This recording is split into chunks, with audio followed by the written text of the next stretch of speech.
Hello and good morning, guys. Rick and Stacia, good morning so far. Good to see you. I hope your week was good. I'm glad to see you here this morning. Oh, man.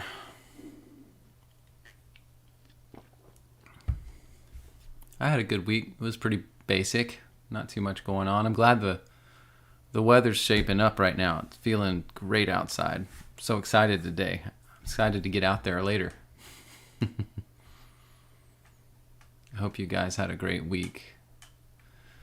As always, go ahead and throw any topics out that you want. I've got a couple in the hopper from last week, and always can find more.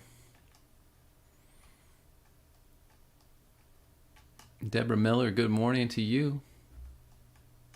I'm glad to hear it's a good day there. Awesome. Up in Oregon, huh? It's got to be cooler up there than it is here, where I am. My secret location.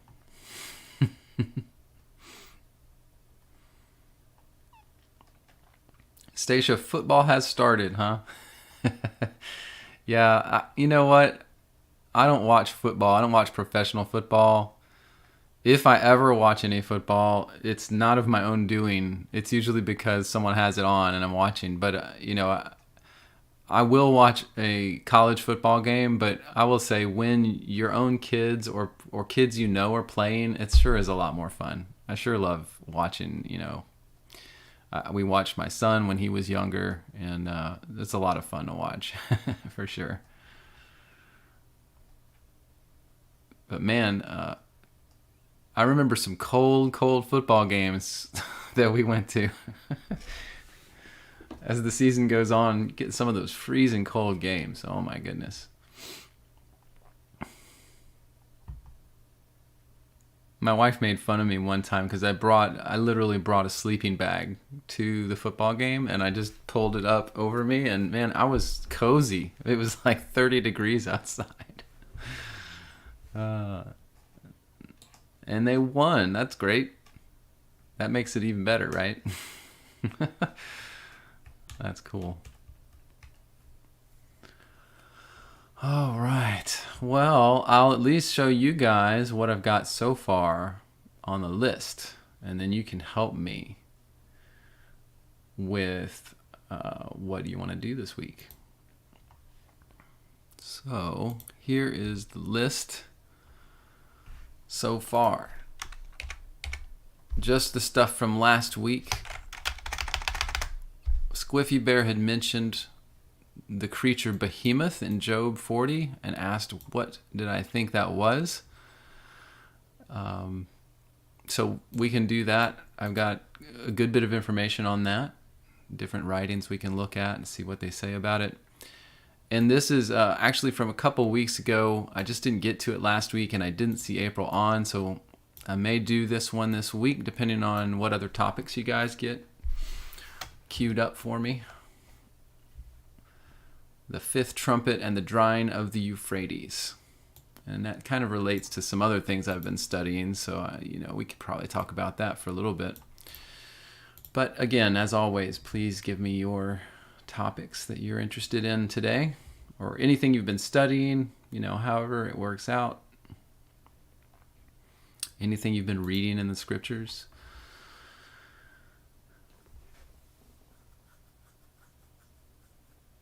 Rick Bowser, you're like, will I watch Damar Hamlin when he comes back?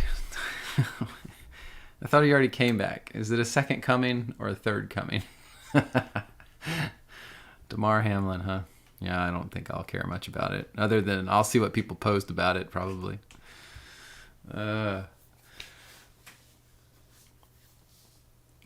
So some interesting topics I've been looking at this week. I'll just mention what I've been studying, so we can talk about that briefly. This week I've still been on this kick on Pompeii and Vesuvius and the eruption in 79 AD and then the subsequent fire in 80 AD. It's led me on this trail of study for that time period, even forward in Roman history, because what I feel like I'm seeing as I'm pulling the threads of this thing, is that Roman history in general, including Pompeii and Vesuvius and all the things that happened in the Roman Empire for the next few hundred years, my postulate now is that all was a fulfillment of prophecy in the Old Testament against Babylon. And there are further prophecies outside the Bible too about Rome itself.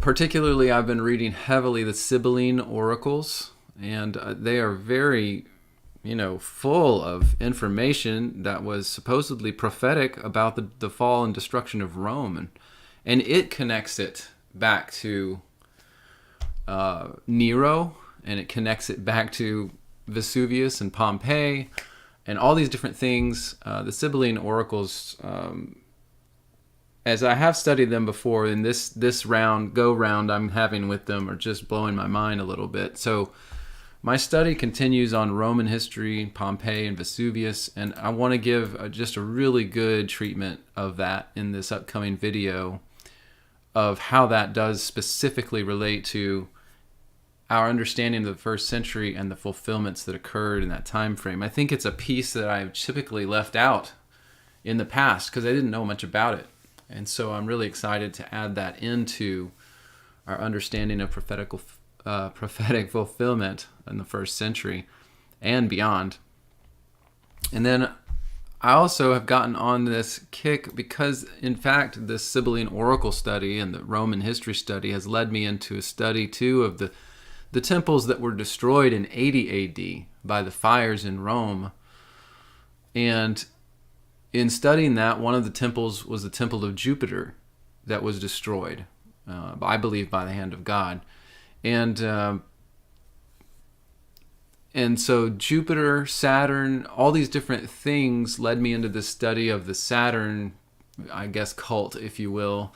I'm still learning about it, trying to really get my own opinion, perception of what Saturn worship was or is, and how it relates to all these things here. I've mentioned Saturn itself, the planet, if you will, black cube, which we have black cube sculptures all over the world, and seems to be this thing that the elite do use as a symbol of their religion in some way. Saturnalia, the practice of Saturnalia, the quote holiday of the Roman kingdom, where they would invert everything, and good was considered bad, and anyone could do anything they wanted on Saturnalia. And then the study then of Black Mass and Black Sabbath, which seems connected in a way to the Saturn mythos and mythology and worship and cult and all this other stuff. Just an interesting thread I'm trying to pull on and get to the bottom of some of these things that I've run across before, but again, never studied heavily. And then I had someone this week ask me this question, and I thought it struck me as important and profound, and it seems simple, but they asked me, how do I know that the people that run the world, the highest elite levels of power brokers in the world, are Satanists? And I had to, before I even answered this person, and which I didn't, I had to admit to myself that I was, I know things about this, but the source of those things was interesting to me to think about. Where did I hear those things? Where did I learn those things? Could I prove to someone that I know that Satanists are running things? And so that whole thought process of mine caused me to tell this person, look, I'm gonna think about this a little bit before I answer you. I want to give you a good answer. I want to be able to at least say that I can show you this, show you these things are true. And so this has led me on a train of thought that will probably end up in another video very soon, because I don't think I have to do a lot of work to get a video together on this to answer this question. But I do want to answer it in a way that's very clear, so that if anyone else has that question, how do we know that those in charge of things are truly evil, are truly either satanic or just plain evil. And I think I can answer that question pretty well. But to do it holistically, it's not just a short answer. I can't just say because of this or because of that. It's going to be a long answer because of all these things. All these things together show me that the people that have power are using that power for evil and not good, and that they have a religion based on that desire. So, or from which that desire is coming, from the motive of that desire. So anyway, just thought I'd share what I was looking at this week and talking about to myself in my head, and thinking about and trying to learn about, so I can again give you guys good information on these things. So let me catch up with you guys in the chat here now and see where we are. All right, Charles Pascal, good to have you this morning. Thank you for joining. And Rafa Sieber, I see you, and Katie Turner, good morning to you all. Thank you for joining. Stacia, you asked, have I heard of Christopher Columbus's Book of Prophecies? He says that his sailing was a prophecy from the past that he was able to fulfill. Interesting, coming from a Christian school. So I'm assuming you're saying, Stacia, that a Christian school or something your kids were involved when they brought this information home to you about Christopher Columbus and his Book of Prophecies. That's very interesting. I don't know about his Book of Prophecies. I'm trying to think if I've run across that before. It doesn't, off the bat, doesn't sound super familiar to me. So I'm questioning whether I have heard of that before. Is it, if you have any other source material, or I might take a minute here to try to look it up really quick and see if we can find anything out about it online here on the call this morning. We can do that. All right. Katie McD, good morning to you from Minnesota, huh? All right. Thank you for joining us. Appreciate you. Tanda, it's good to see you this morning. Thank you for joining. And you've got a topic. You said, did Jesus leave and go to the Father after his resurrection, then come right back? In John 20:17 or John 20:26 and 27. Let's put it on the list, Tanda. Let's look at that together.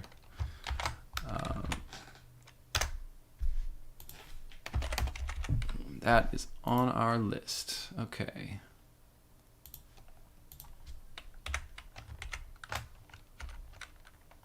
And let's see here.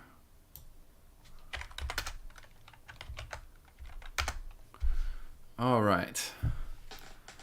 Perfect. So now we've got a few topics we can do. We've got Christopher Columbus's Book of Prophecies from Stacia. We have this question from Tanda about Jesus leaving and going to the Father after resurrection and then coming back in John 20. And we'll look at that passage together.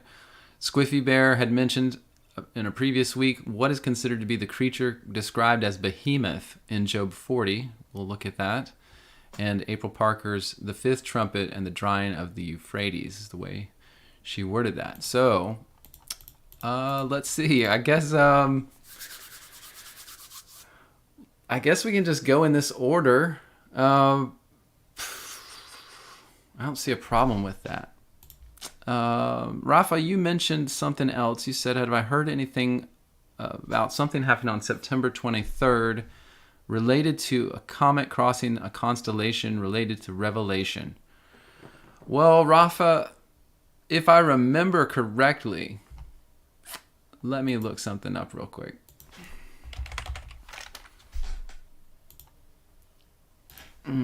September 23rd, 24th. That's interesting. Yeah, hold on a second. There's a few things that keep happening on September 23rd. So if you notice this screen I've got up now in front of you. Let's see. That's a little out of frame. There we go. This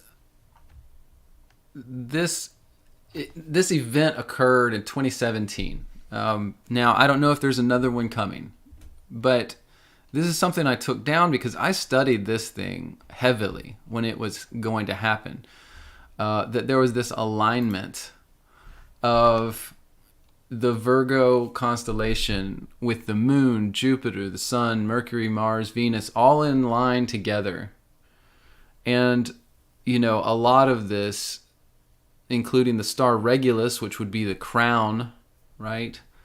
Regulus is king. Leo, of course, the constellation right above the Virgin constellation. It seemed to me at the time, now 2017, let me think about that. 2017, let me put this on as a topic, and I'll just do it real quick since we're here.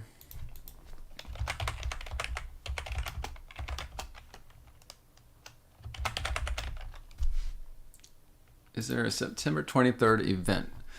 And I'm just talking about this event in 2017 because I feel like, at this time in 2017, I believe, if I'm not mistaken, I was still trying to understand more about the fulfillments of the first century. I was still at this point a dispensationalist. And I was looking heavily at this event that occurred. It did occur in 2017, on September 23rd, 2017. And this alignment and these stars, all this did occur at that time. And it seemed to me to be, at that time, I was thinking of Revelation chapter 12. It talks about the virgin and giving birth. And this, by the way, this, the sun at her, and the moon at her feet, and the sun at her head, and the all these different things seem to line up with that prophecy in a way. And I do know from other research that this same thing occurred at the time of Christ. If you've seen the documentary called The Bethlehem Star, which I do recommend, it's a very interesting documentary. Very good. It's free online too. It talks about that this alignment of the planets and stars and the Virgin constellation, Virgo and Leo, all occurred at the same time. In Christ's time and on September 23rd, 2017. Now, that being said, I will say this, I looked so hard at this event. I was so concerned about it as a Christian. I really don't know. I really thought something big was happening. Something big was going to take place. And I was really watching these stars at this point. I got this star constellation, software on my computer, and I played with it. I looked at it, and everything looked like it was lining up exactly like they were talking about. And I was just blown away that this kind of thing was happening. And it seemed so rare that this would actually, this alignment of the planets and stars would be this way. And I will say this, when September 23rd, 2017 came and passed, I was literally upset about it. I was very upset about it because I didn't see anything big happen that I could put my finger on as far as prophetic or anything else. And, I had a friend ask me, was that what made you decide that you wanted to start believing preterism, a historical fulfillment instead of Jesus coming back or something? And I've told that friend, no, I don't really think that was it. I was disappointed, though. I was so into thinking that this was a very major thing that when it occurred, I thought definitely something was going to happen. And I don't know. It probably played some part in my my thinking, my perception of these things. But I will say this, Rafa, it does seem like the 23rd of September comes up a lot, right? And so I don't know really what to tell you about that other than it seems to come up a lot. Is it significant? Maybe that's something I could study, or that you guys would study. This image I have right in front of you is saying that the 22nd of September that year was Rosh Hashanah. So the coincidence of all these things aligning up with the new year, Rosh Hashanah, the time of purity, purification. Perhaps 23rd September 2017 was a sign. It was a sign from God that the purification of the world was starting. I don't know. I can speculate about that, but I don't like pretending that I know when I'm as confused about some of these things as anybody. So I do think it's just very interesting. That's very interesting, and I don't know other than that what to say about the 23rd of September. And let me check in with your comments here, Rafa and others. You said that this 23rd of September, you're expecting or heard about a comet crossing a constellation related to Revelation. Yeah, I don't know about that. I haven't heard about that yet. Apparently, I don't know. Charles Pascal, you say it's supposed to be very bright, named for a Japanese amateur astronomer. Well, why don't I just search for it real quick? Nishimura. Let's see. Is this it?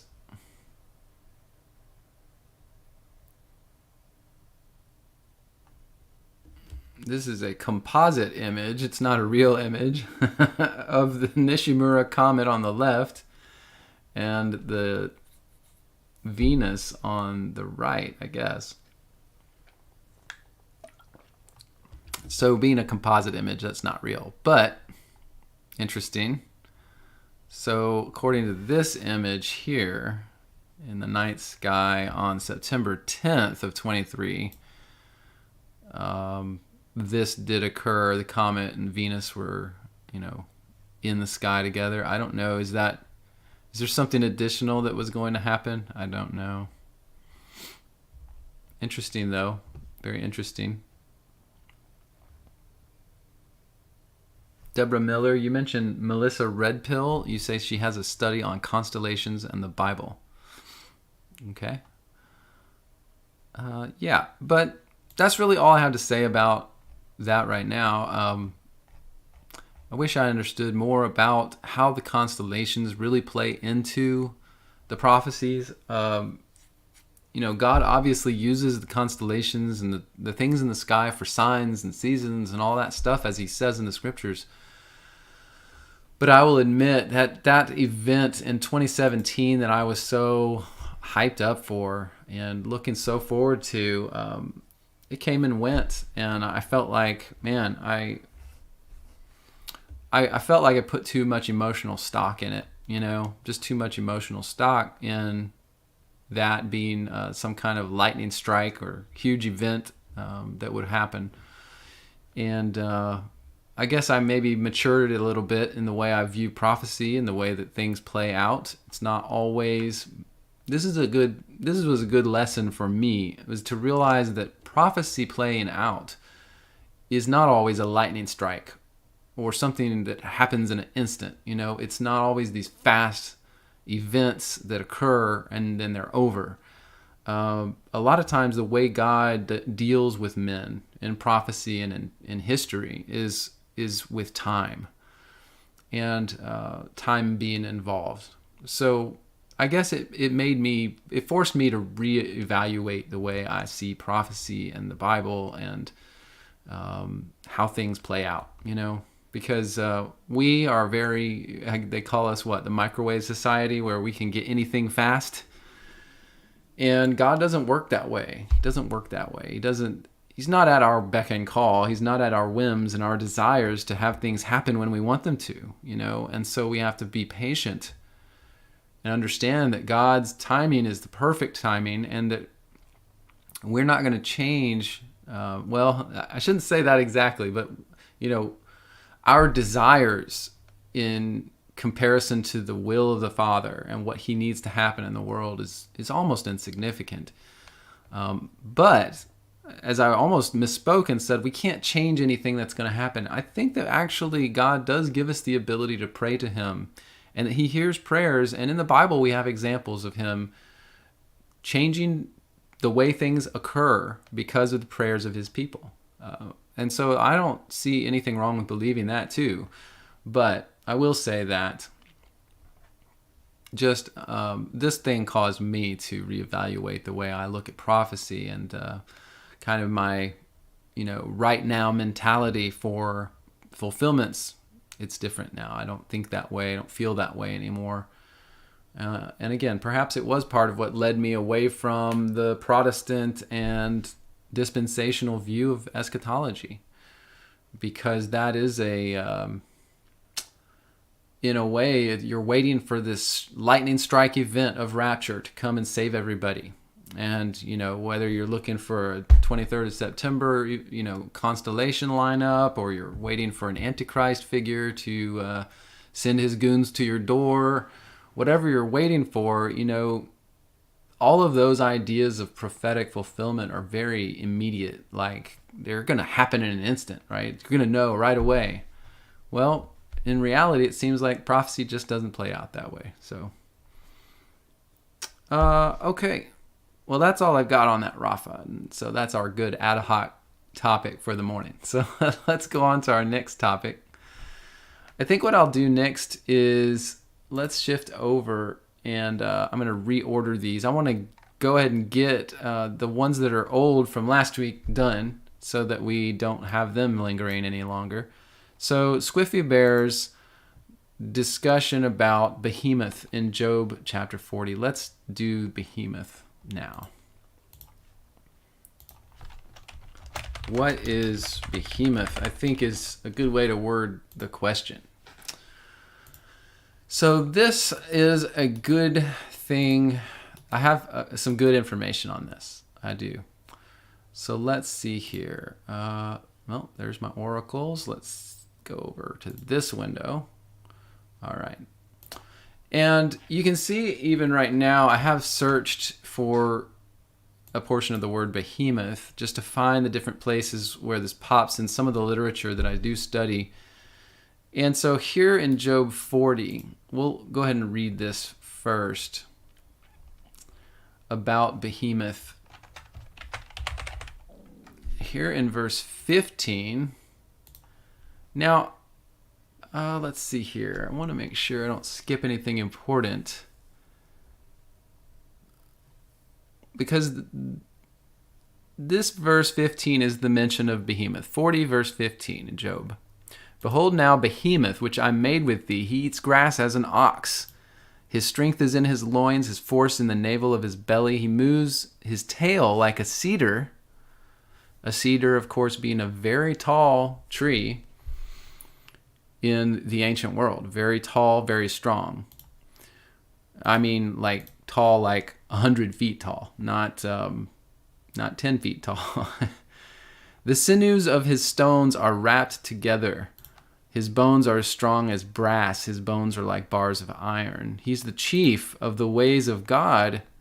He that made him can make his sword to approach under him. Surely the mountains bring him forth food, where all the beasts of the field play. He lies under the shady trees, in the covert of the reed and the ferns. The shady trees cover him with their shadow. The willows of the brook compass him about. Behold, he drinks a river. I'm getting low on the screen there. And hastes not, meaning he just drinks an entire river at a time. He drinks out of the river. He trusts that he can draw up the Jordan into his mouth. He takes it with his eyes. His nose pierces through snares. So this description of Behemoth is, everybody who knows almost anything about the Bible knows about the Behemoth and the Leviathan, right? And they come here and they'll go into their Bibles and then they look in the margin of their Bible, because there will be a footnote there next to the word Behemoth. And as soon as they see that footnote, it says to them, something like regarded as a hippopotamus, or a rhinoceros, right? I think it says hippopotamus, if I'm not mistaken, which is funny. Yeah. So hippopotamus, he has a tail like a cedar, right? No, I don't know about that. So there's a lot of things like that, which, when we think about the traditional Christian interpretation for the past few centuries, it seems a little silly, right? When I first saw that someone said this was a hippopotamus and Leviathan was a alligator, I'll admit I initially thought it was kind of a silly idea to think that was talking about a hippopotamus or an alligator. So I never really believed that. I didn't really know much about Behemoth and, in turn, Leviathan, but I have started finding out things about these creatures. You can see right here on this verse with Behemoth, I have two cross-references I've already set up, both to the book of Enoch and to 2nd Esdras. And so we're going to look at those sources. So let me do this. I'll go back to my search here. Let's go to the book of Enoch, chapter 60 first. So book of Enoch, chapter 60. Down here. Try to make sure we get the... Let's just go through this chapter. It's only a few verses down to the part about Behemoth. In the year 500, the 7th month, the 14th day of the month of life of Enoch, in that parable I saw how mighty quaking made the heavens to quake, and the Most High, the host of the Most High, and the angels, 1,000, thousands, and 10,000 times 10,000, were disquieted with a great disquiet. And the head of days sat on the throne of glory, and the angels and the righteous stood around him. A great trembling seized me. This is Enoch talking about his experience in heaven. Fear took hold of me. My loins gave way and dissolved were my reins. I fell upon my face. He lost his faculties. He felt like he was falling apart. Essentially, he was so trembling and taken by this event, whatever was occurring here. And Michael sent another angel from the holy ones and raised me up. And when he raised me up, my spirit returned to me, like he gained himself back. For I had not been able to endure the look of this host and the commotion of the quaking of heaven. And Michael said, why are you disquieted with such a vision? Until this day lasted the day of his mercy. He has been merciful and long-suffering towards those who dwell on earth. So this is talking about a time when God is finished with quietness and is ready to judge earth, judge people on earth. It says he's been long-suffering towards those who dwell on earth, and now it's about to change. He's about to go into judgment mode. Okay, and that's what Michael is talking about to Enoch. And when the day and the power and the punishment and the judgment come, which the Lord of spirits has prepared for those who worship not the righteous law, those who deny righteous judgment, and those who take his name in vain, that day is prepared for the elect, a covenant, but for sinners, an inquisition. Very interesting statement about the day of judgment. For the elect, an agreement, a covenant, but for sinners, an inquisition. That reminds me of things like when it talks about in Revelation 20, the great white throne judgment and men being taken from the earth and judged according to their works. Well, that sounds like an inquisition. But he says for the elect, it's a covenant. It's an agreement. And the agreement is, in my mind, most likely that the Messiah has interceded for you on your behalf and been the propitiation for your sin. And so you are not judged according to the way that the sinners are judged. But on that day, on this day of judgment, verse 7 in chapter 60 of Book of Enoch, two monsters parted. A female monster named Leviathan, to dwell in the abyss of the ocean over the fountains of the waters. And the male is named Behemoth, who occupied with his breast a waste wilderness named Dudan, on the east of the garden where the elect and righteous dwell, where my grandfather was taken up, the seventh from Adam, the first man whom the Lord of spirits created. Now, realize what was just said in this verse. there's two beings. There's two beasts. They're almost like not yin and yang. I mean, I don't want to say yin and yang, but they are, I don't know, co-parts. Like they're peers, and that is Leviathan and Behemoth. Leviathan being a female and Behemoth being a male. And listen to what it says. It's on the east of the Garden of Eden. It's on the east of the Garden of Eden is this place, this waste wilderness named Dudain, where the Behemoth lives. Now, I've told you before, based on the study I've done, the Garden of Eden is located not on earth, but in heaven, the lower levels of heaven. And this makes sense because this is where Enoch says, where my grandfather was taken up, the seventh from Adam, the first man whom the Lord of Spirits created. So on the east of the Garden of Eden is where Behemoth dwells. And Leviathan is the counterpart to Behemoth. Behemoth is the male, Leviathan the female. Behemoth is of the earth, of the land. Leviathan is of the ocean, of the water, of the abyss. And I besought the other angel that should show me the might of those monsters, how they parted on one day and cast into the one into the abysses of the sea and the other to the dry land of the wilderness. And he said to me, Son of man, herein you seek to know what is hidden. These are hidden things. This is not something that every man knows or sees on earth. He says to Enoch, you are asking about hidden things, things that nobody knows. So let me tell you a little bit about it. The other angel who went with me, it says, showed me what was hidden, and told me what is first and last in heaven, in the height, beneath the earth, in the earth at the depths, the ends of heaven, the foundations of heaven. So this gives you the context. So now you understand these are things in heaven and in these spiritual places, these realms that we don't know anything about, right? We're not there. Enoch was shown these things from heaven. And so I think in Enoch, that is the mention.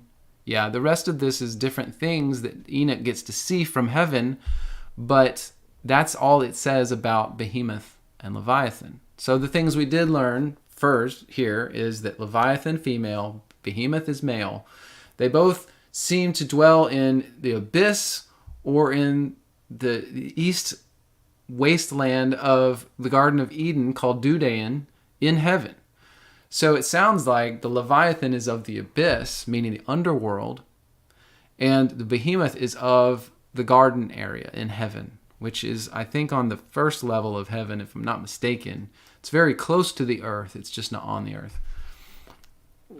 And so that's what we know now. Now we can go back and see this other reference in 2nd Esdras, which will add more flavor, I think, to this discussion of Behemoth. So in 2nd Esdras, let's see here, go down here.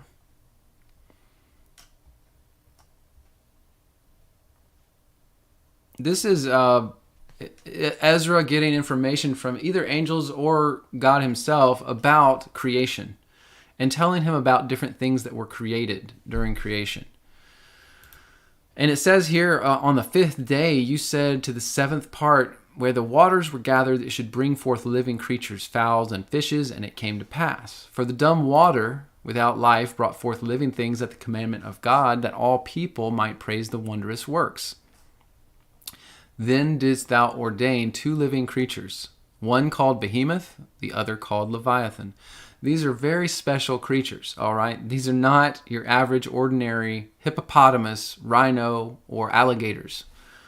And I don't believe, Stacia, you mentioned in the chat, you mentioned like an herbivore dinosaur.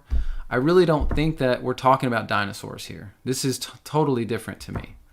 And it has to do with the spiritual realm. And it's something we have never seen. No man has seen on earth, save Enoch. He went to heaven to see it, right? So I just really, the sense these writings give of these creatures is very different than what people usually talk about, because most people just see that the verses in Job 40 and they move on. They're like, oh, and it's a hippopotamus in my footnotes, so okay, I'm good. It's hippopotamus. It's like, I don't think so. um, so to keep going here, then, you did ordain two living creatures, the behemoth, the Leviathan. You separated them from one another. For the seventh part, namely, where the water was gathered together, it might not hold them both, meaning they're big, giant creatures. And if, one thing that's interesting, by the way, about Leviathan, who, by the way, the Satanists worship, they take the seal, the pentagram seal, and they make a sigil out of it, and they use the name of Leviathan in that sigil as something to worship or hold in reverence. Leviathan being the beast of the underworld, the creature of the underworld. There's a lot of, and you'll see it especially in 14th, 15th, 16th century paintings of hell.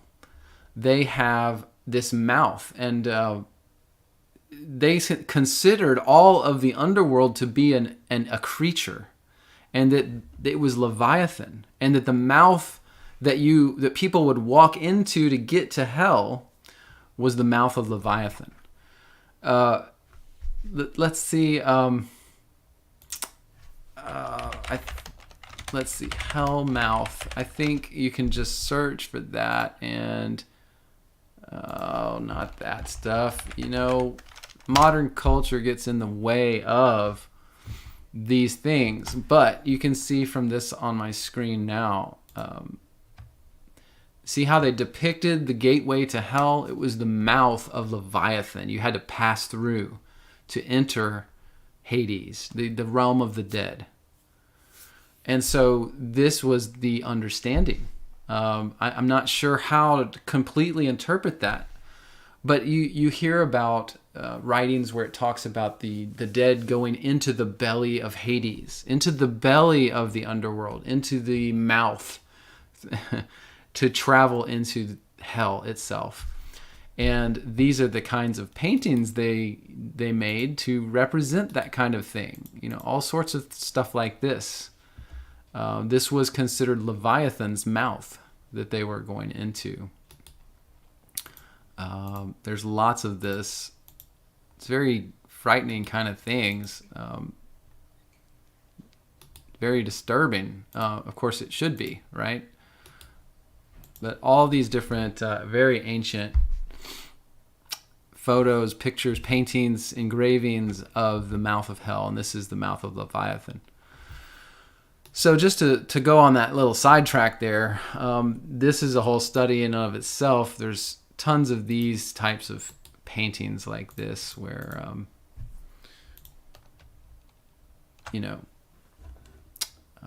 I don't see a hell mouth in this one particularly, but I think this is by one of the artists who did that type of thing.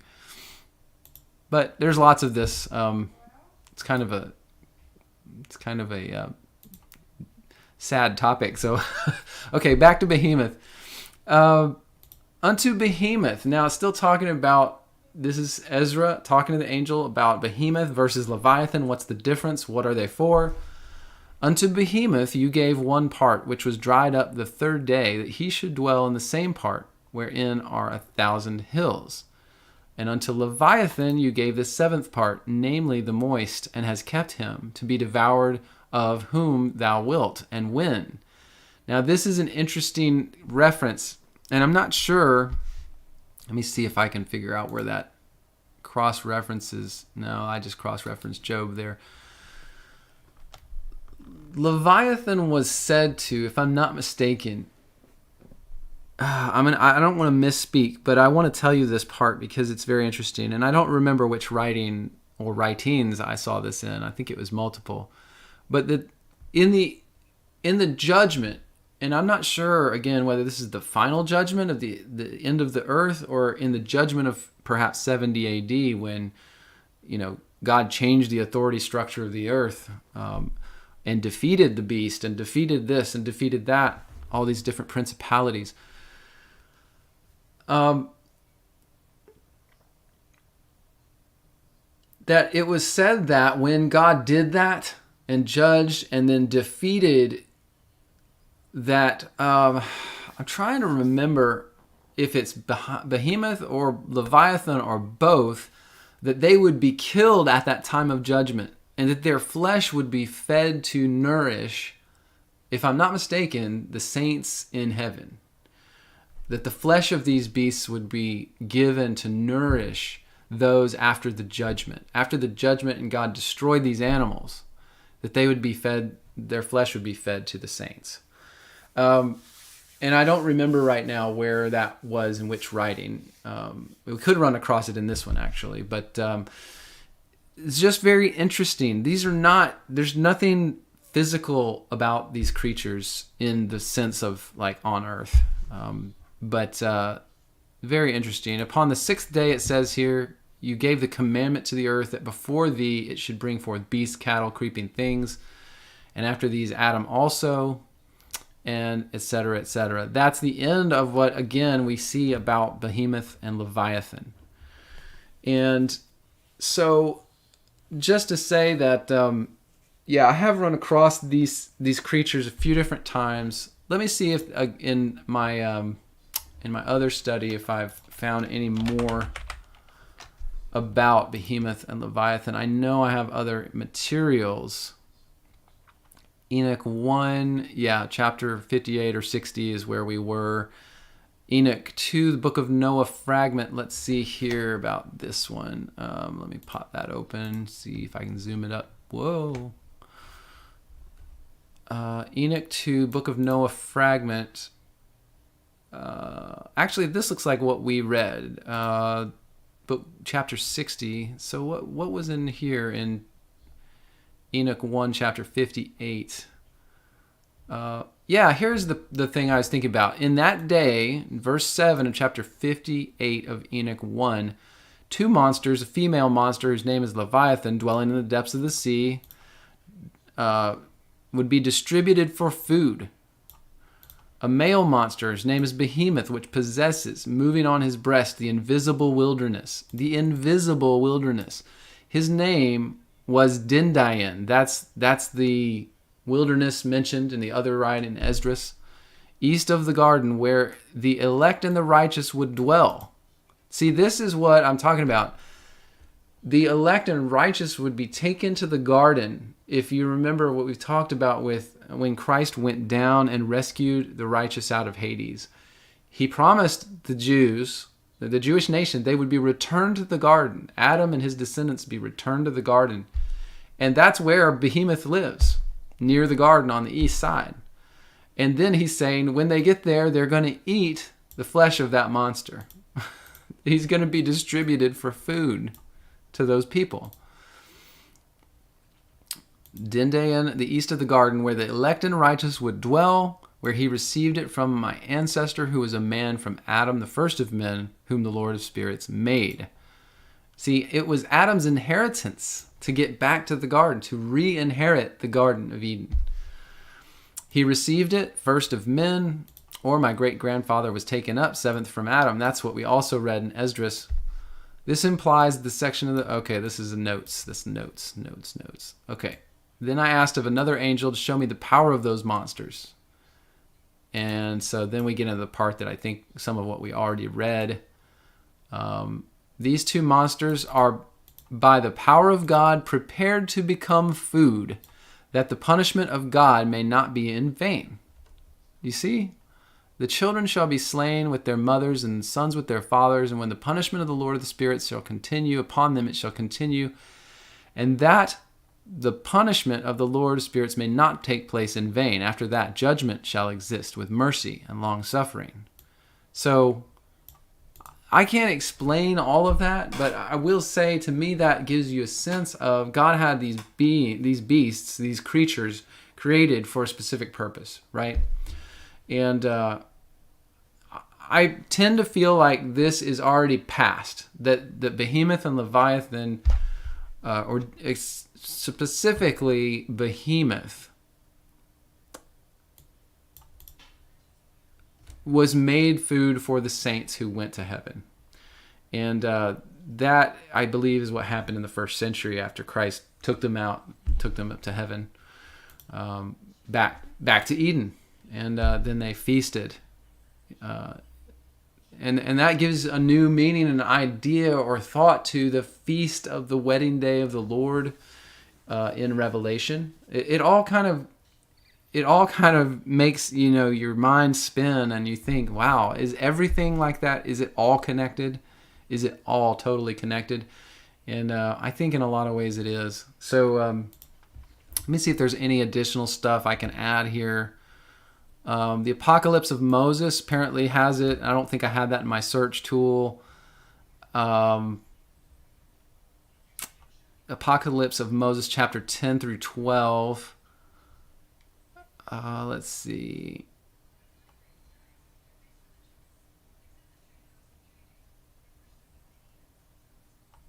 Yeah, I think that mention doesn't add anything additional to our discussion, but it might be pertinent. And then in the Bible, I had mentions of Leviathan, of course. Being the counterpart to Behemoth, Leviathan is mentioned a few different places, actually. In Psalm 74:13 and 14, the word Leviathan is used. You divided the sea by your strength. You broke the heads of the sea serpents and the waters. You broke in pieces the heads of Leviathan and gave him as food to the inhabitants of the wilderness. You see that? He became food. Psalm 104:26 mentions it. The ships, there the ships sail about. There is Leviathan, which you have made to play there. These all wait for you to give them food in due season. Now, I have a feeling, based on what I've studied of these passages, that some of these are messed up. Like the translation's just off. Because this doesn't seem to fit like with what it was talking about before. It also seems awkward. Like, there the ships sail about. There is Leviathan, which you have made to play there. And these all wait for you to give them food in due season. I don't know. It could be a good interpretation or translation, but feels funny, feels awkward. But there it is. Amos 9 verse 3 says, "And though they hide from my sight at the bottom of the sea, from there I will command the serpent, and it shall bite them." This is the serpent Ha-Nakash. And I felt like this was possibly a representation of Leviathan as well. And then in Isaiah 27:1, "In that day Yahweh will severely, greatly, and mightily punish the fleeing serpent Leviathan, and he will say slay that twisted serpent Leviathan, the reptile that is in the sea." And again, the word sea, obviously, as I've mentioned many times before, doesn't always just mean in the water. It could mean the underworld. It could mean the abyss, just like we read in those other writings. And then there's a place or two where the crooked serpent could be seen as Leviathan and becomes Lilith in different texts. So that's a possibility too. I think that's about it. The Apocalypse of Abraham, I believe, is where... did we read that one? In this one, Leviathan is mentioned, but not Behemoth. The angel Joel is ordered to restrain Leviathan. For every single attack and menace of every single reptile are subject unto him. Joel says, "I am he who has been commissioned to loosen Hades." See, that is the underworld. To me, that, again, connects to Leviathan. "And destroy him who stares at the dead. I have been sent to bless you now, the land, the eternal one." Him who stares at the dead, by the way, is an angel. There's an angel called...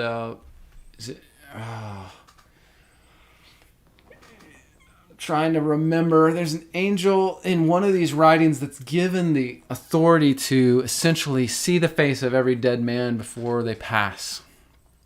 To be seen by every dead person, every person before they pass. And I'm not going to say the name right of that angel, but Muriel, I think it's Muriel. And there's another name for it, like it might be Abaddon, if I'm not mistaken. So anyway, he says here, "I saw the sea and its islands, its monsters, fishes, Leviathan and his dominion, his camping ground, his caves, the world that lay above him, and his movements and the destructions of the world on his account." So Leviathan obviously is down low in the abyss, the sea, the ocean, the thalassa, the, hell itself. Now, this is a Jewish rabbinic legend of Behemoth and Leviathan. It describes a great battle in which the two beasts will interlock with one another and engage in combat. And with his horns, the Behemoth would gore with his strength the fish Leviathan, and it would leap to meet him with his fins and power. And their creator would approach them with his mighty sword and slay them both. This is the Jewish view of this topic of the two beasts. And then from the beautiful skin of the Leviathan, God would construct canopies to shelter the righteous who would eat the meat of the Behemoth and the Leviathan with great joy and merriment. So that confirms what we read in those old passages, that the Jews themselves, the rabbis, taught about Leviathan and Behemoth being the food for the saints after they were rescued from Hades. So I hope that is that's all the information I've got right now on those two creatures that I can share, and I think that's good for today. But do you guys have any additional? I'm now going to have to catch up with your comments. Let me do that real quick. Here we go. Let's see here. When I say levels of heaven, Tanda, do I mean multiple firmaments, and you see only one in Scripture? Actually, Tanda, firmament is a very interesting word. Firmament, it really just means kind of like barrier, and it can mean a bunch of different things. It does mean hardened barrier, like a hard barrier between things. But yes, there's one or two writings. I think it's the Ascension of Isaiah, if I'm not mistaken, is one of them, that talk about the levels of heaven, that there's 7 levels, and that there's a firmament between each. I believe is the way that it's said, if I'm not mistaken. And so the firmament in the sky between us and the first level of heaven is, of course, what you're talking about. But it seems from some of the texts like that could be the structure of the way that the levels are separated. And there's gates between each level that you can go through or not go through, or are guarded by angels. So that's what I have read. That's all I can really give you on that. Pittsburgh Joe, you mentioned 2 Corinthians 12:2. You said it. I knew a man in Christ about 14 years ago, whether in the body or out of the body, I cannot tell. God knows. Such a one was caught to the third heaven. Yes, exactly. That concept of multiple levels of heaven goes throughout all these writings, and then I've taught on that before. I have that video on heaven, the structure of heaven. I can't remember the name of the video right now, but I do have that one. It's out there that you guys could learn more about that. I go into all the details of those writings in that video. Rafa, you said maybe one firmament and X levels of heaven. Yeah, there's multiple levels.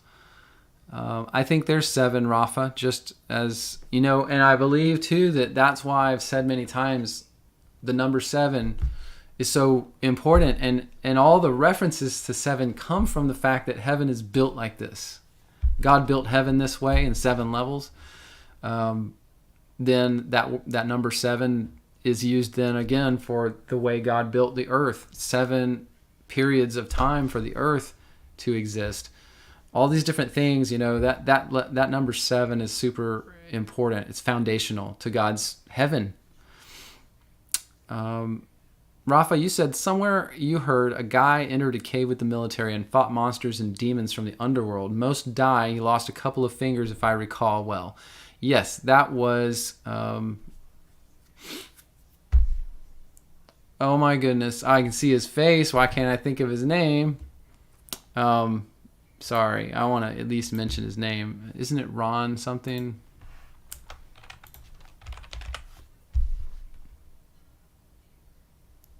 Oh my goodness. I can't remember. What in the world? What's wrong with me? He's one of my favorite whistleblowers. I mean, I've watched all his stuff. Let's see.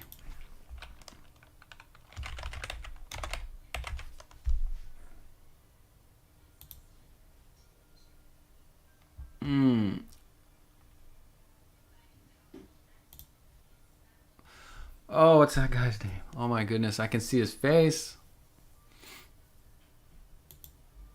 Hold on a second. I gotta find it because it's gonna bother me.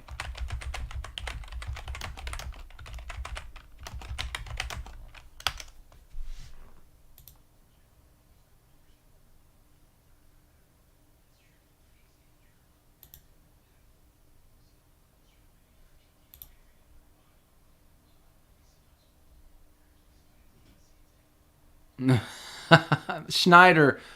Phil Schneider. Is that it? Yeah, it's Phil Schneider. Oh my goodness, guys. What's wrong with me? Yeah, Phil Schneider. It's this guy right here. Phil Schneider. If you can find his stuff now has been proliferated all over the internet, but he came out with these allegations of being underground, working for government agencies, government organizations. He's a geologist, and he worked underground when they were digging tunnels underneath America. And he has this story he tells where they went into a certain cavern and found what we would call gray alien beings in that cavern, and that there was a firefight between a few of his, the military guys there and these beings. And he did lose a finger or two. He says, he alleges in his whistleblower testimony that he lost fingers and was, I think, torn up in his chest area from some kind of weapon that was used against him. All it is one of the most interesting testimonies you'll probably ever hear. He's an interesting person, and he has passed away now. He was found murdered shortly after he started doing these tours where he would speak like this and tell these things. And so Phil Schneider is a very interesting person to look up if you can find his seminars he gave. I have a bunch of stuff from him on here, but anyway, so that's what you're talking about there, I think, Rafa. So Charles Pascal, you said interesting. Enoch book was banned and Esdras was apocrypha. That's true. Was Enoch banned though, Charles? I don't know that it was banned. Was it really banned, or was it just not used? Like they stopped using it, it fell out of favor, so to speak. Enoch banned. Yeah. Ancient text controversy. Believed to originally be written in Aramaic, 2nd century BC. That's false. It was much older than that.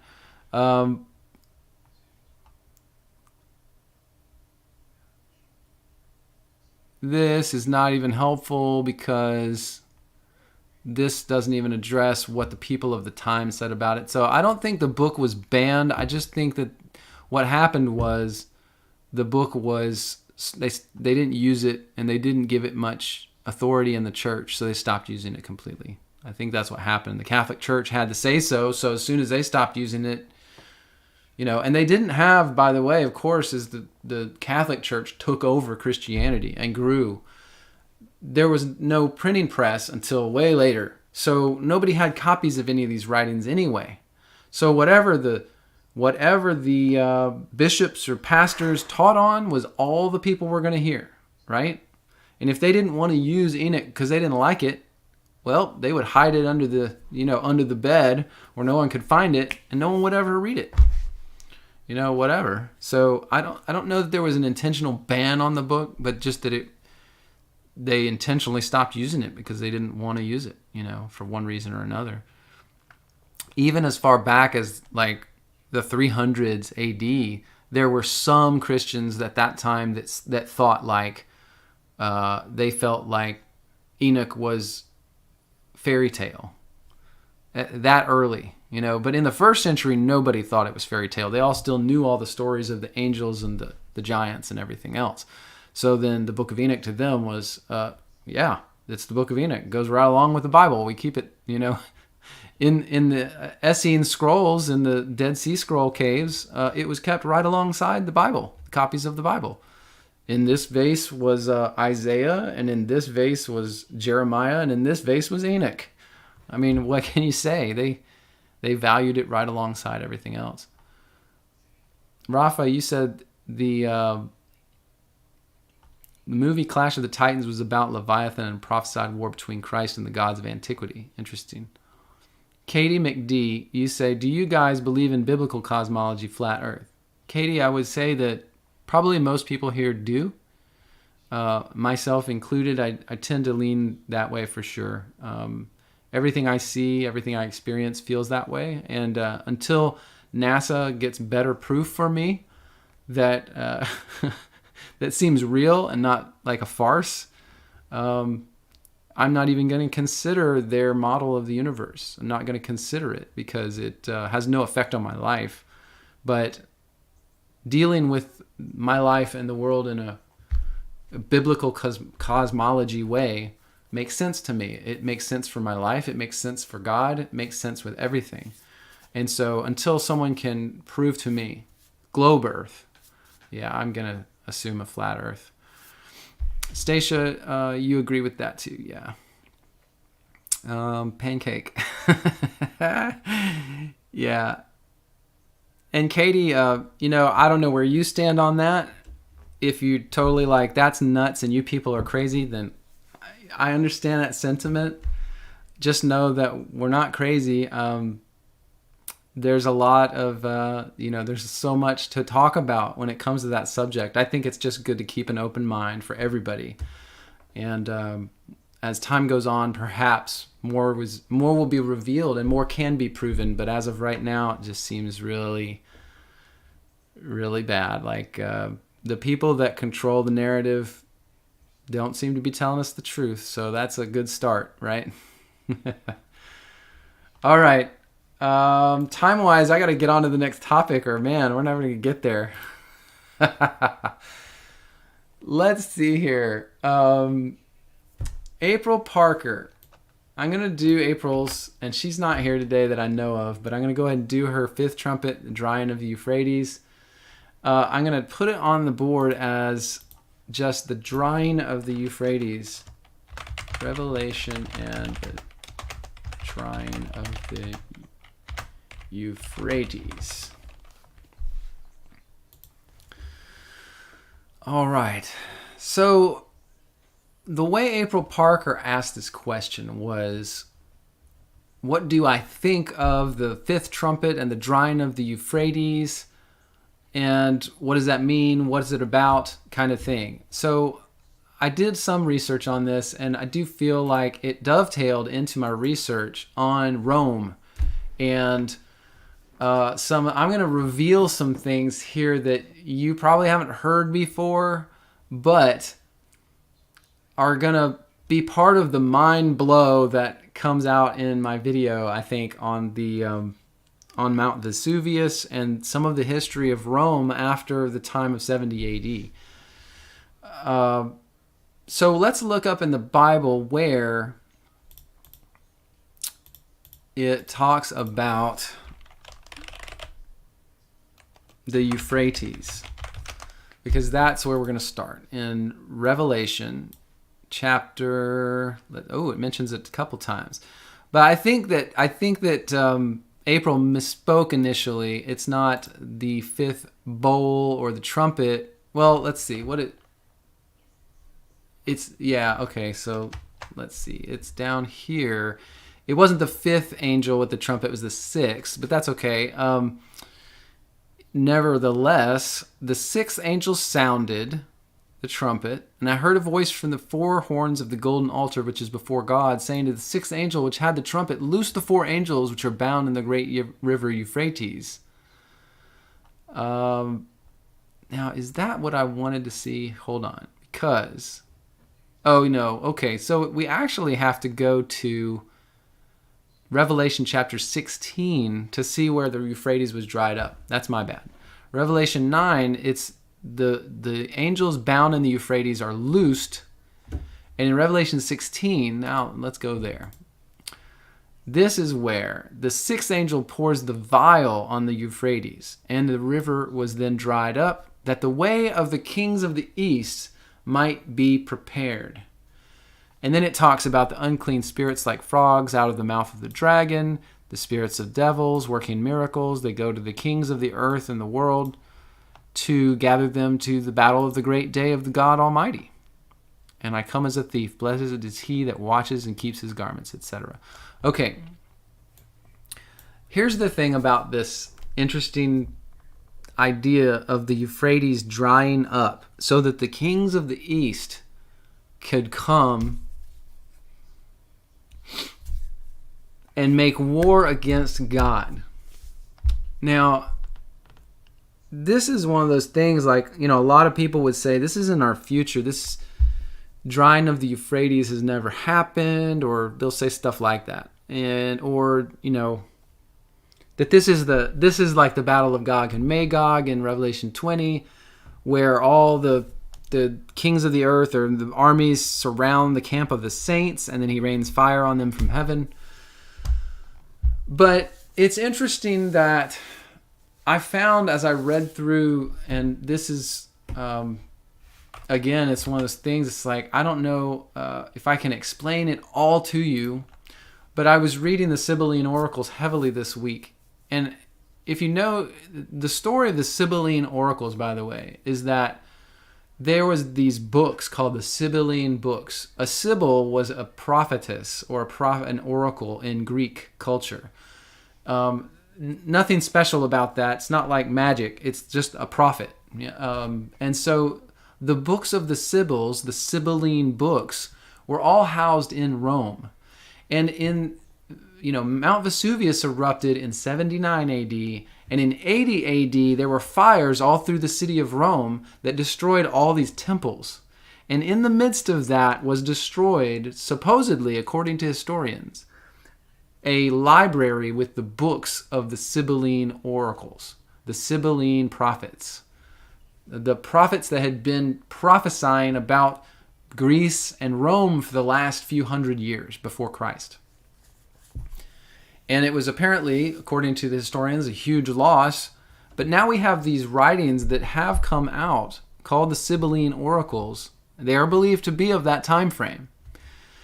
And they're very interesting because again and again, these writings, they mention the Euphrates. And they mention it in context with something very interesting. This is the Sibylline oracles. There's multiple books of them that I've been reading and studying. But you'll notice, like, for instance, here in Book 8, this happens in many of the books. There's an oracle against Rome. There would come upon Rome from above heavenly affliction. You will be laid low on your floors, and your wealth will perish. Where are the race of Rhea or Kronos or Zeus, whom you have revered, lifeless demons likened like dead corpses, etc., etc.? This is all interesting, and so what I wanted to get to is not this particularly, but that these oracles talk about the Euphrates in multiple places. And when you see that in the Bible, and then you see these other prophetic writings all saying things about the Euphrates drying up, and kings coming from the east across the Euphrates to then fight against Rome. Okay, and that's what's said again and again in these different oracles, different writings. So when I read that in Revelation now, and I understand that exists in other writings all over the place, it makes me wonder, what it also is tied to in these other writings is this drying of the Euphrates and the return of the kings from the east is linked to Nero. Specifically linked to Nero and what's called the return of Nero. If you've ever heard of this, it's almost a legend-ish. That's what it's called. When I read things like Wikipedia, which I don't trust, of course, it calls this legend that Nero would return to Rome, that he was going to go to the east after his, quote, death, go to the east and gather the kings of the east to come and do battle against Rome. And so this is said, by the way, it's said so many times in these prophetic writings that you start to wonder, did this happen? Can I find evidence of Nero after his, quote, death, which, by the way, there's a lot of anomalies surrounding Nero's death. This was when there were civil wars all over in Rome because of Nero's rule was so chaotic.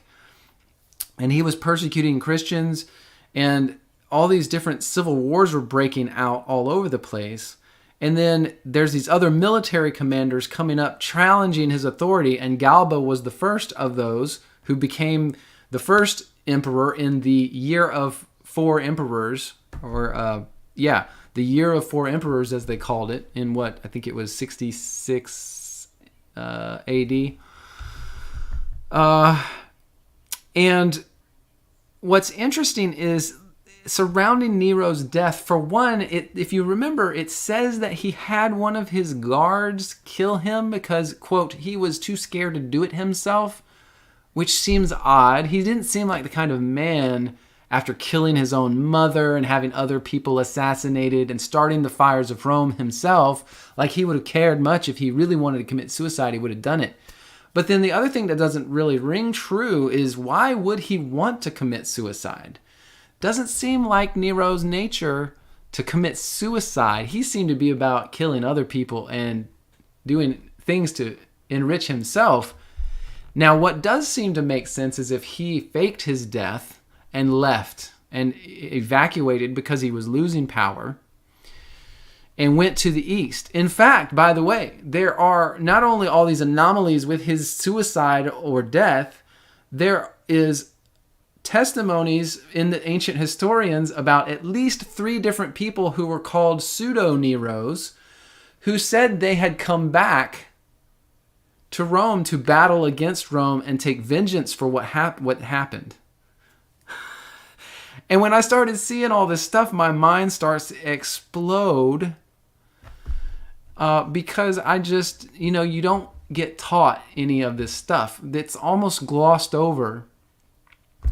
And the fact that these prophecies are so heavy-handed with that this was what was going to happen, that essentially Nero would be killed, or he would exile himself, and then he would gather the kings of the east and cross the Euphrates to come back. And that drying of the Euphrates was a part of this. And that all of this ties into the prophecies of Revelation. Now you know what I've been studying so hard for the last few weeks. And it's Katie Turner's fault completely because of the Mount Vesuvius and Pompeii information that she gave me has gotten me off on this trail, hot on the trail of Nero. What happened to Nero? Is it really what we've been told? Is it really what we've been told? I don't know. That's why I'm trying to really vet this information and do the best I can with it so that when I present it, it is connected. It has evidence. There are accounts of these things so that we have a clearer picture of what really happened in this time period. Just the simple fact that Rome itself magically catches on fire in 80 AD and is so ravaged by it, it takes them years to rebuild in Rome. And it essentially hits all the Roman pagan temples. You can't make that kind of thing up, right? It's starting to strike me and make me realize, man, Rome was perpetually attacked by, it seems like, godly judgment over the years of this time frame. And it wasn't just all in one day. It wasn't all in 1 hour. It was over time. And I'm starting to see that it's possible. The fulfillment of God's judgment on Israel may have been past, but then it was on Babylon, which was Rome.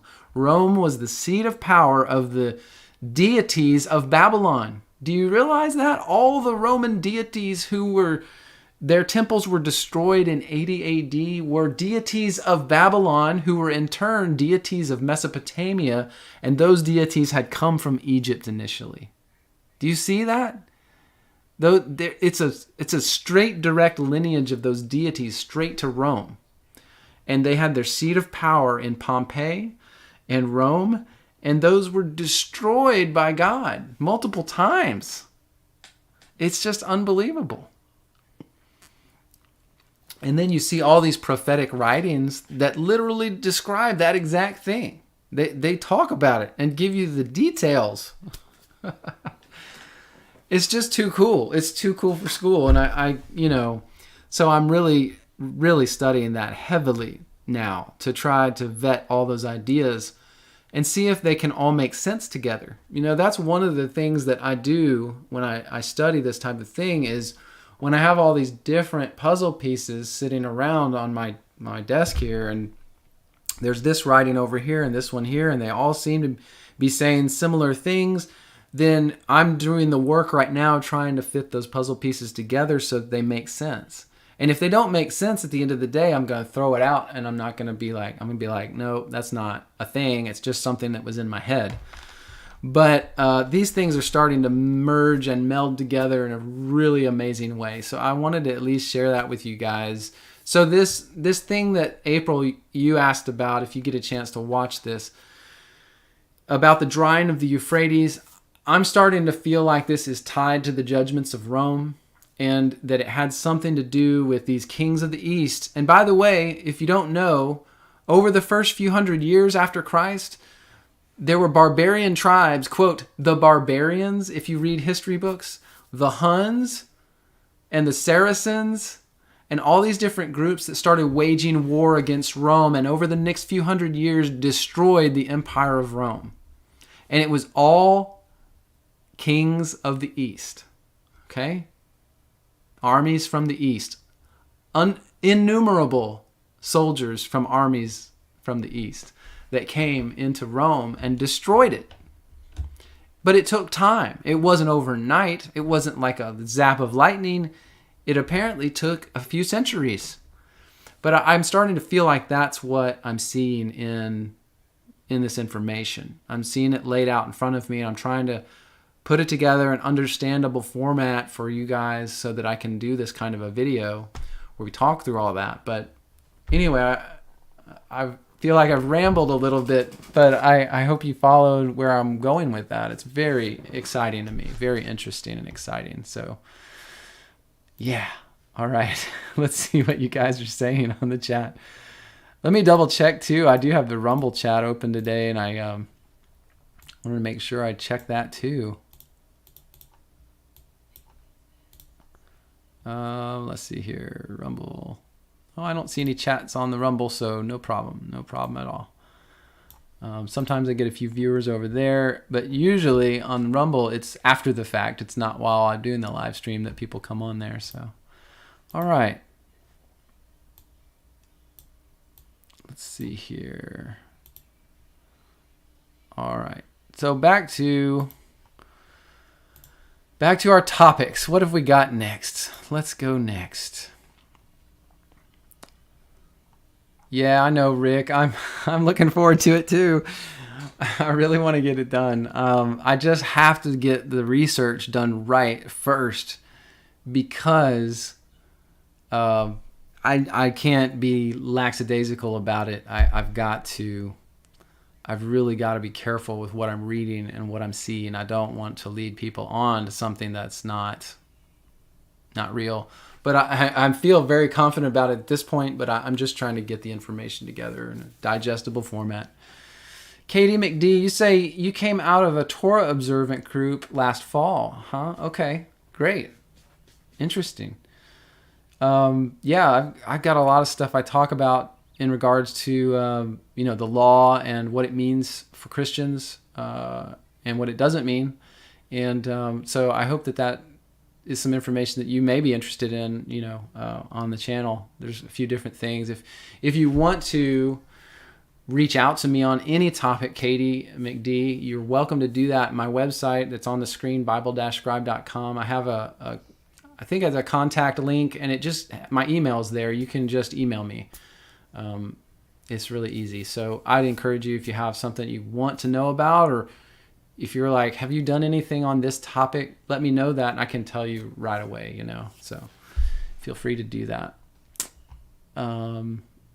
Did you say 10 kids? Whoa, that's awesome. I admire you already, Katie McD. That's great. Oh my goodness. All right. Superfluity, I saw you on there. I wanted to say at least good morning to you.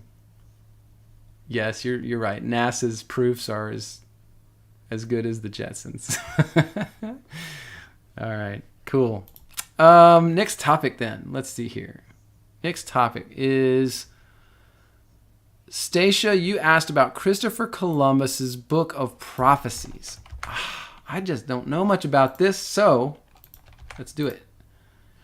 I'm going to have to search for this, though. This is going to be one of my least, intelligent segments of the day because I have to search and find it for myself. I don't know much about... Let me make sure I don't know much about this. Columbus... let's see. Yeah, I don't think I have much... Oh, wait! Look it! I do have it! Look at this! Oh my goodness. Christopher Columbus's Scriptural Book of Prophecies. What in the world? English translation. And this is an excerpted copy. Christopher Columbus's Book of Prophecies. It's very long, it looks like. Oh my goodness. It's really long. Look. It's a few pages. It's not too bad. I don't want to read this.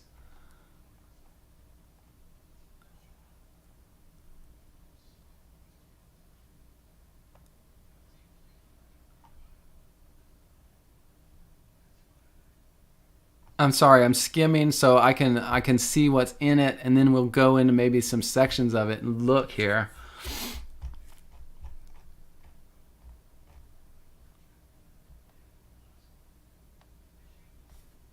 It was the Lord who put into my mind the fact that it would be possible to sail from here to the Indies.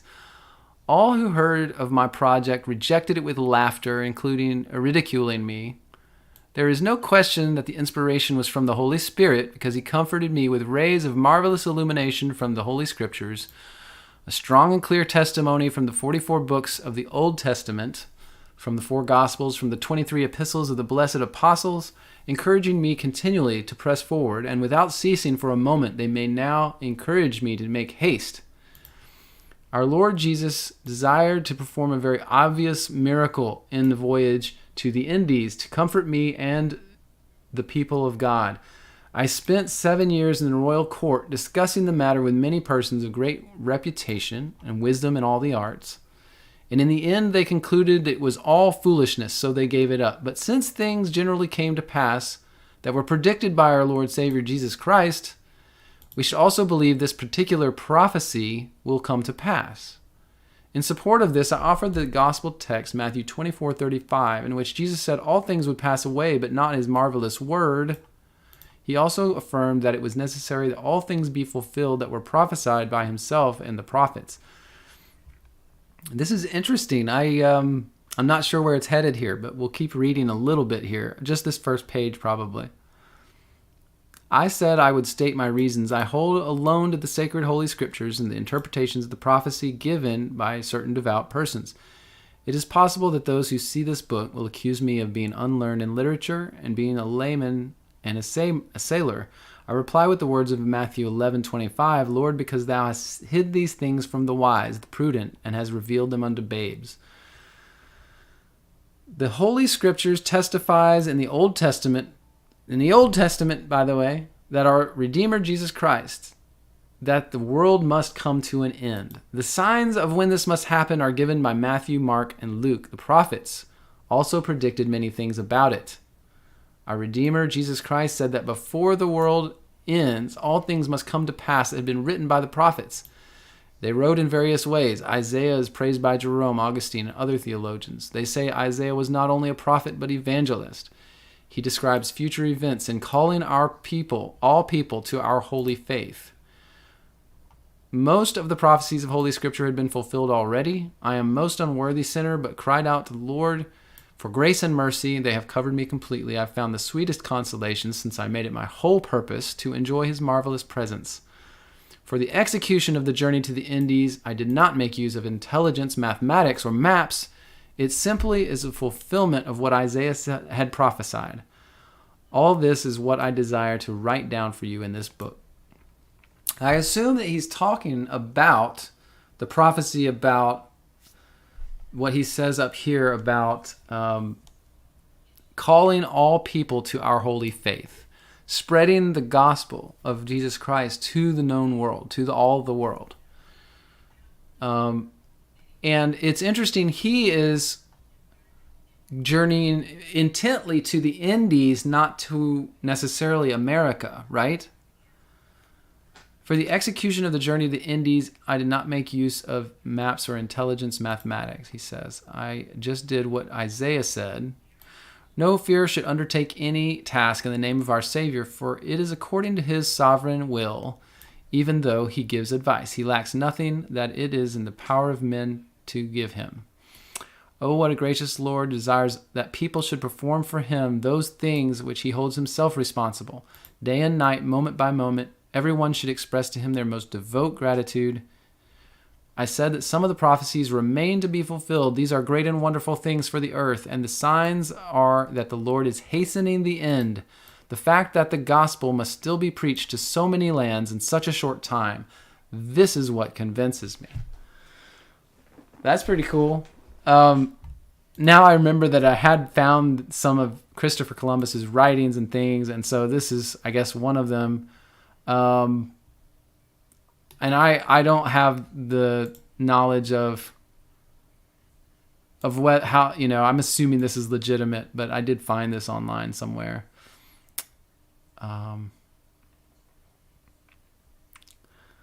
But know this, I wanted to say this too. The reason that Columbus was trying to find a way to the Indies by going east instead of west was because the Muslims were shutting down all the trade routes. The Muslims were invading Europe. Europe had a huge problem with both Muslims and Jews in Europe. The Jews were getting cast out of almost every country in the world. In fact, we talked about it last week, in 1492, Spain, Ferdinand and Isabella, the ones that sent Columbus out, they expelled all the Jews from Spain in 1492. And the reason that they were fighting the Jews was because the Jews would not convert to Christianity. And they were, in fact, impeding others from becoming Christians. And the leadership of Spain was Christian. And, that may sound odd or strange. It sounds like forced conversions or whatever. But the Jews were a real problem. Now, that aside, not only was Europe fighting that from within, but then the Muslims were coming across the Mediterranean and fighting battles all over the southern coast the northern coast of the Mediterranean Sea, in Greece and Spain and Italy. All these different countries were fighting Muslims off too, and the Muslims were closing down the trade routes in the Middle East. So they couldn't get through the Middle East to the Indies without fighting the Muslims. And of course, historians nowadays, modern teaching doesn't include this. They don't want you to know. But literally, some of the people like Columbus thought that the end of the world was coming because of the Muslim threat. They literally thought that the Muslim threat to civilized society was the end of the world and it was coming upon them. I've read that in other writings from different people of the time period. It may have been some of Columbus's stuff. But in saying this, you see what kind of a man of God Columbus was. He took the prophecies that he saw. Now, whether he was right or wrong about that prophecy particularly, he felt it was his duty and under God to spread the Christianity to the world. Okay? And that's what a lot of those people felt at that time. That was the point of Christianity in general, was to spread all over the known world. And so Columbus was being obedient to God and trying to do that. So that's a really cool writing. And I thank you, Stacia, for bringing that to our attention this morning. I had forgotten about it, honestly. And yeah, it was definitely originally in Spanish. And you say that's the part that was in your daughter's history book. Yeah, that's really cool. Deborah Miller, you mentioned something about the Euphrates and that they are working on drying it up right now for military reasons, Turkey. Yeah, again, that's a possibility on that topic. I tried to look at if there was records of history of the Euphrates drying up. And I know that right now there's so much information about the Euphrates drying up now. Like there's problems with it, the water level's down, all this other stuff, that when I search for it online, I'm just getting all these results on now. And I can't find anything historical about it. It's really hard. So if it was dried at one time or another in the past, there would be really almost no way for me to know that except by reading through just literature to try to find any mention of the Euphrates being dry at one time or another. It could have been dry for a day and we wouldn't know, right? Because, I just don't know. So that's a hard one, Deborah, just so you're aware of like the trouble that I've had finding the information. It's not easy by any means. And you're right. I think there is some talk of it drying up yet again in the modern time. And if that's some kind of prophetic fulfillment in Revelation, that would really surprise me, because I really am very confident that Revelation, at this point, I'm very confident that Revelation is all talking in those verses about things that have occurred already in our past. But not all of Revelation, but a lot of it, including the parts about the Euphrates. And then when I see it being prophesied in those other oracles of the Greek period, right before Christ, and then all these things are happening in Rome, to me it's, that's like bing, bing, bing, bing, stars and light bulbs going off. So anyway, all right, let's see. We've got one more topic. Have we got time? Not really, but let's do it. Tanda, you asked about John 20 and Jesus going to the Father after his resurrection and then coming right back. So let's do that before the end here, and we'll finish up with that today. Jesus come right back after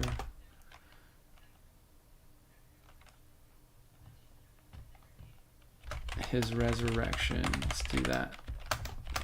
20. Okay, is that fit? Let's see. Does that fit? Yeah, it fits. Okay. Sometimes I do too many words for the screen. All right. So we'll just pull up John 20 and start talking about this. So John 20, verse 17 is where you mentioned. Let's see here. John 20, 17. So Jesus said to her, Mary, and she turned around and said, Rabbi, which is to say, Master.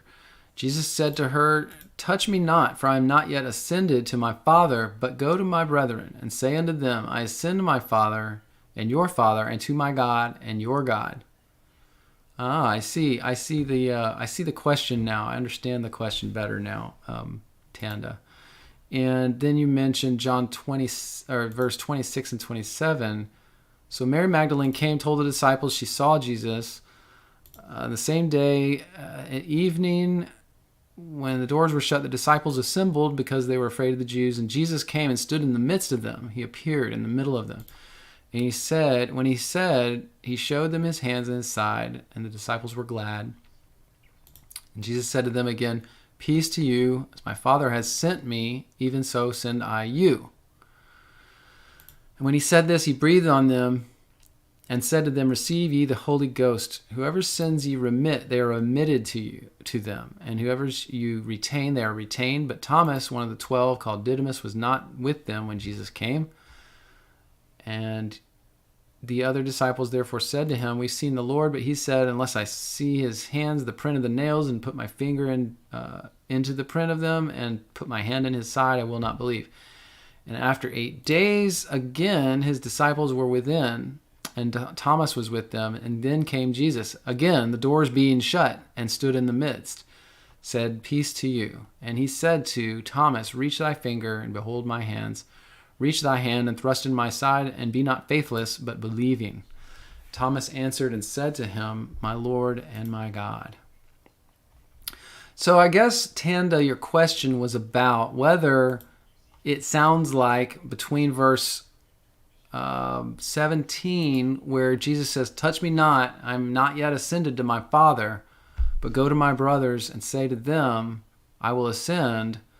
And then he appears to them twice during that time period. The second time, he lets Thomas touch him, right? And that's different than what he said to Mary. He didn't let her touch him because he said, "I have not ascended to my Father." It's interesting. I don't know if I have enough information to make a good, go of that. Matthew 28.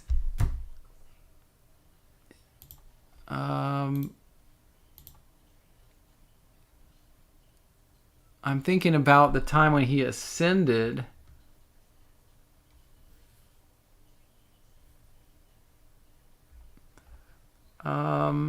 That's not it. I think it's going to be in Acts chapter 1, right? Or 2. Guys. Let's see. Let's go John 18.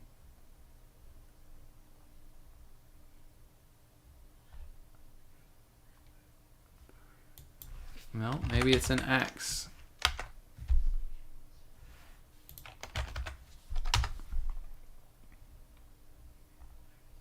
Trying to get to the Ascension.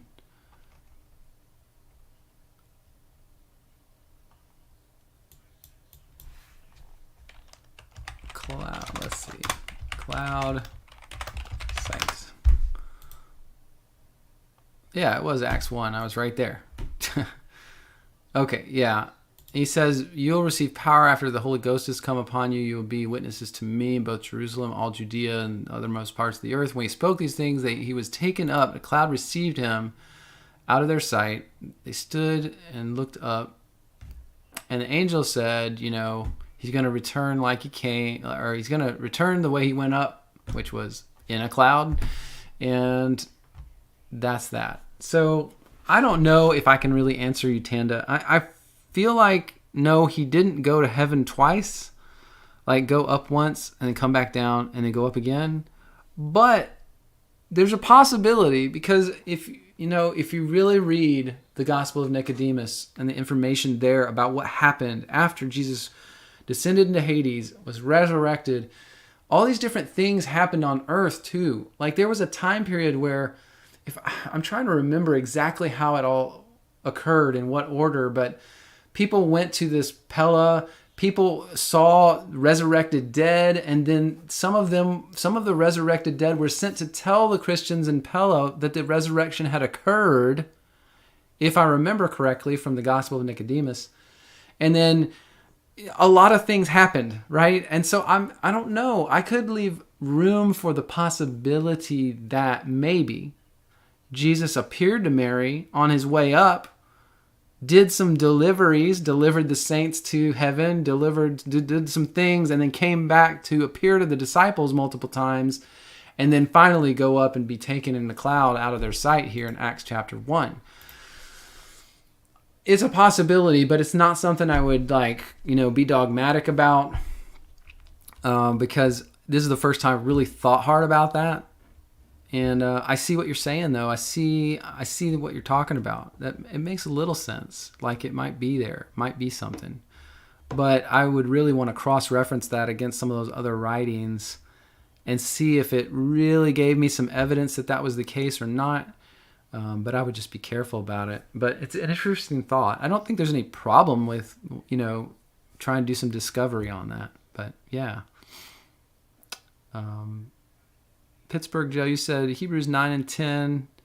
Jesus goes to the temple in heaven with blood. It means it wasn't his blood from the cross. It was his blood from the resurrection. Interesting. Okay.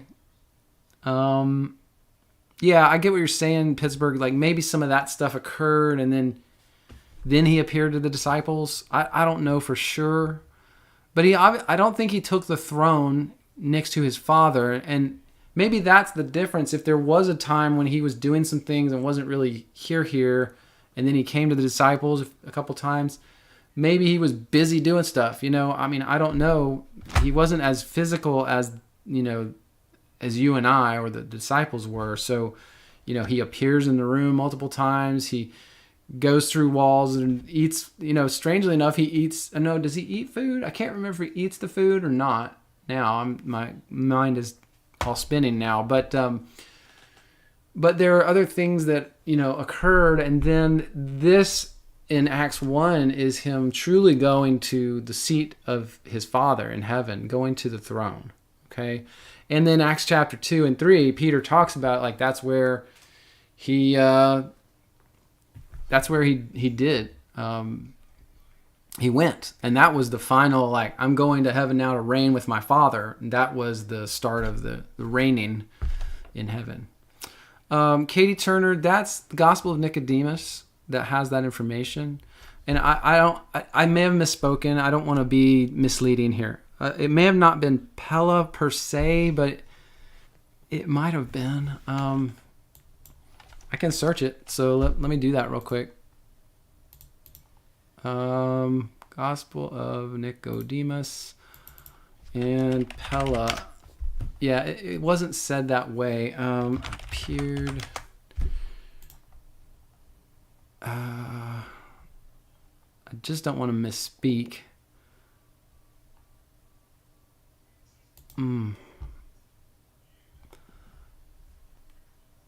Somewhere I did this study and I tried to chronologically lay out what happens in Nicodemus, because the way the book tells things, it's out of order. It's like it tells about the descent of Christ into Hades, and then after that it tells about what happened at the time and beforehand on earth with the people. And so it gets confusing if you don't kind of lay it out. And so I'm trying to think of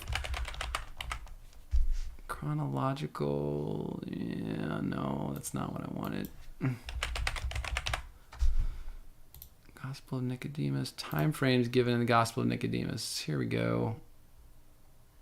I don't know if I'm going to be able to find it that quick, guys. I don't know if I'm going to be able to find it that quick. But, yeah, let's see here. I know it's towards the end.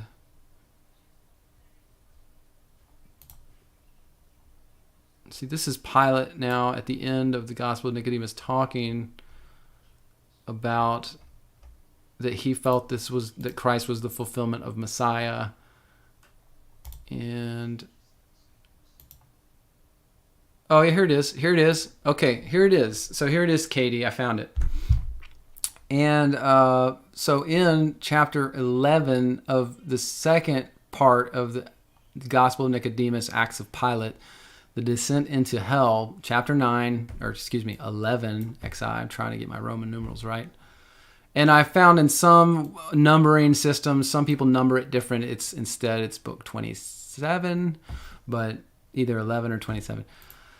These are the divine and holy mysteries which I saw and heard, even I, Carinus and Lucius, but were not suffered to relate further the rest of the mysteries of God, according as Michael the archangel strictly charged us, saying, Ye shall go with your brethren into Jerusalem. By the way, these two guys, Carinus and Lucius, are resurrected people. And that's why this writing was written of their account of what Christ did in Hades. Okay. Says Michael charges, says, you will go with your brethren to Jerusalem in prayer, crying out and glorifying the resurrection of the Lord Jesus Christ, who's raised you from the dead together with him. And you will not be speaking with any men, but sit as dumb men until the hour comes when the Lord allows you to declare the mysteries of his Godhead. But unto us, Michael gave the commandment we should go over Jordan. This is the part I was talking about.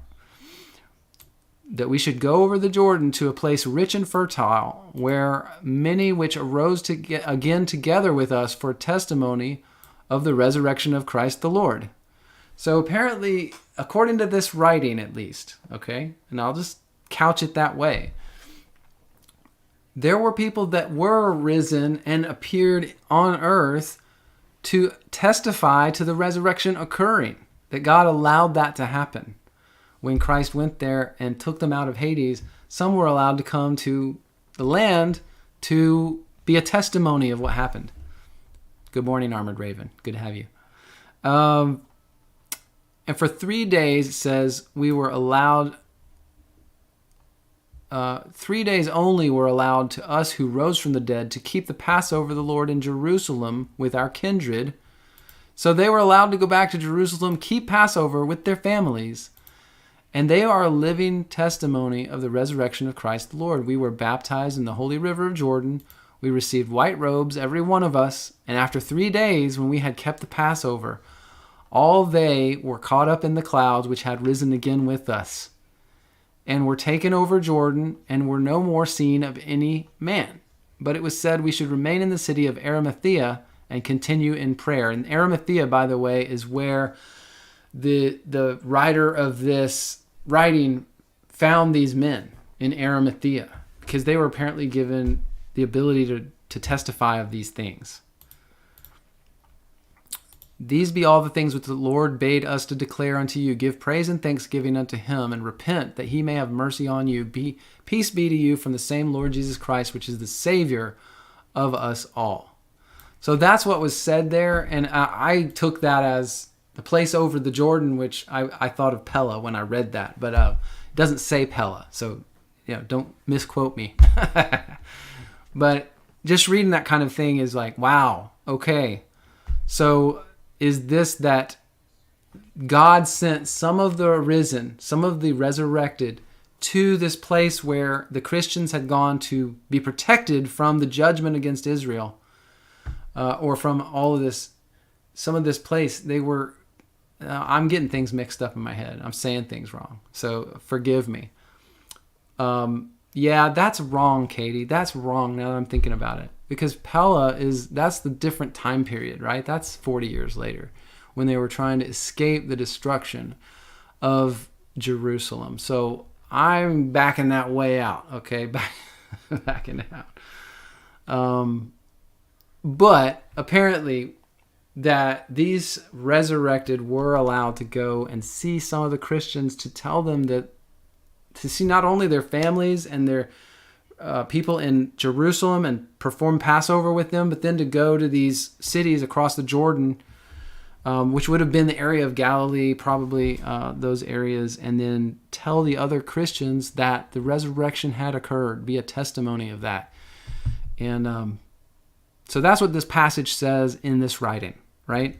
I'm not going to tell you it's the gospel, but sure is darn interesting, right? Very cool. All right. I think that is all on that topic for me. I don't have any additional, but again, Tanda, to your question, it's a possibility that the way that we say things is loaded, but that Christ he appeared to Mary, and then he did some things, went off and did some things, and came back, appeared to the disciples, the apostles. And I don't know for sure. It's really hard. Yeah, Katie Turner, that passage is pretty amazing. That little passage there, it's pretty awesome. But gives you some food for thought, doesn't it? Well, there's other passages too, though, and other places in the Bible that say they saw people resurrected walking around the city, right? So this gives more flavor to that testimony, right? More context, so you know more about it. Doesn't mean we have to take it all as 100% absolute truth, but it's an interesting testimony that seems to confirm some things in the Bible, right? So anyway. Whew. All right. Guys, I think we're about done for the day. I'm going to give you just a few minutes, as I usually do, to throw anything in here at the end if you want to. But for all intents and purposes, we're about done. I appreciate all of you joining this morning. It's been a blast. We did. What did we do? We talked about September 23rd, constellation events. We talked about Behemoth and Leviathan. We did Revelation and the drying of the Euphrates and some of my findings on the prophecies concerning Rome and Nero and things like that. We talked about Christopher Columbus's Book of Prophecies that Stacia brought forward. And then we just did your discussion, Tanda, on Jesus' resurrection and his ascension and the chronology there. It's probably something I need to probably nail down a little better myself, but very interesting for sure. Thank you, Stacia. Thank you for saying that. It is a blessing, I think, for all of us. So remember, guys, again, to think of each other, pray for one another.